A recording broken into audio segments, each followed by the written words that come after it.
It is ubiquitous. The centaur is repeated over and over again, and in the 15th century, it is found everywhere. The centaur and this constellation was so important to ancient man that they documented it in every way they could, because this constellation represents the end of the world, and an end that brings the harvest.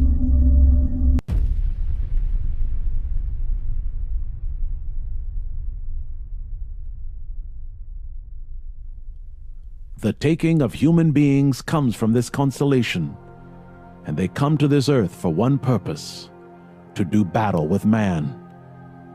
A war of dominance and a war of total conquest, a taking and a cleansing of the planet, and yet every nation that rises to fight them is decimated.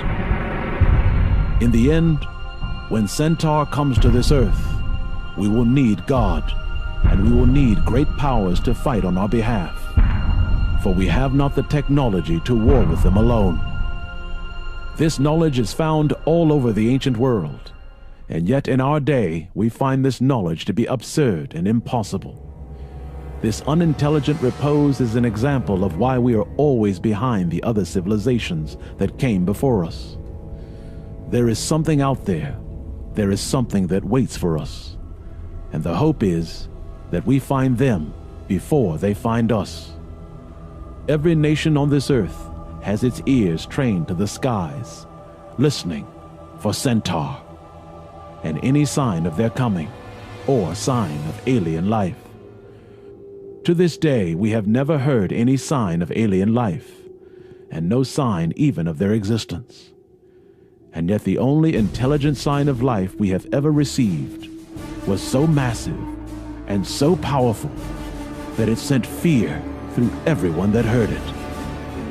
This alien signal was so powerful, everyone who heard it said, "Wow!"